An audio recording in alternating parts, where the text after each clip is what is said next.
भगवान श्री गणेश जी को सभी देवी देवताओं में प्रथम स्थान प्राप्त है। किसी भी शुभ व मांगलिक कार्य की शुरुआत गणेश जी की पूजा के पश्चात ही होती है।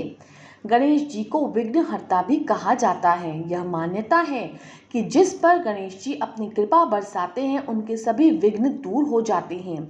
उस व्यक्ति को जीवन में कभी भी कोई परेशानी नहीं रहती। बुधवार का दिन गणेश जी को समर्पित है और इस दिन गणेश जी का व्रत किया जाता है, लेकिन यह व्रत तभी पूरा माना जाता है जब आप पूजा के बाद बुधवार की व्रत कथा पढ़ेंगे या उसका मनन करेंगे।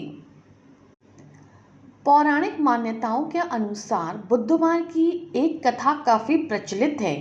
एक समय की बात है कि एक धनी व्यक्ति मधुसूदन अपनी पत्नी को विदा कराने के लिए ससुराल गया।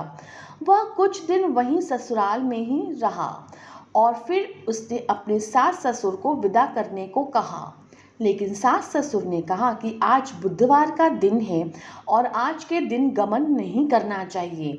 लेकिन मधुसूदन नहीं माना और बुधवार के दिन ही पत्नी को विदा कराकर अपने घर की ओर चल पड़ा।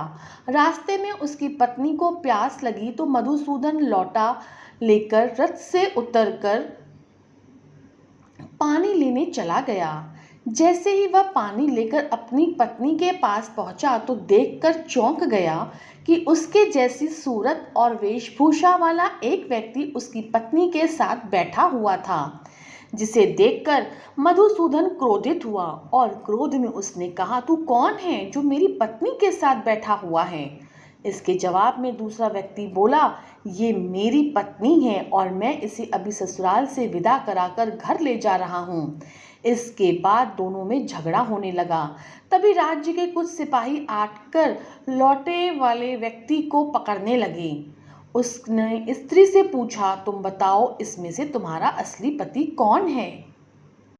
पत्नी शांत रही, क्योंकि दोनों ही देखने में बिल्कुल एक समान थे। वह समझ नहीं पा रही थी कि इनमें से उनका असली पति कौन है। तभी लोटे वाला व्यक्ति परेशान होकर बोला कि हे भगवान, ये क्या लीला है जो सच्चे को झूठा बताया जा रहा है। तभी आकाशवाणी हुई कि मूर्ख, आज बुधवार के दिन तुझे गमन नहीं करना चाहिए था और तूने किसी की बात नहीं मानी। यह सारी लीला बुद्धदेव भगवान की है। फिर उस व्यक्ति ने बुद्धदेव भगवान से प्रार्थना की और उनसे अपनी गलती की क्षमा मांगी। इसके बाद वह अपनी पत्नी को लेकर घर आ गया। इसके बाद से दोनों पति पत्नी प्रत्येक बुधवार को नियम पूर्वक व्रत करने लगे।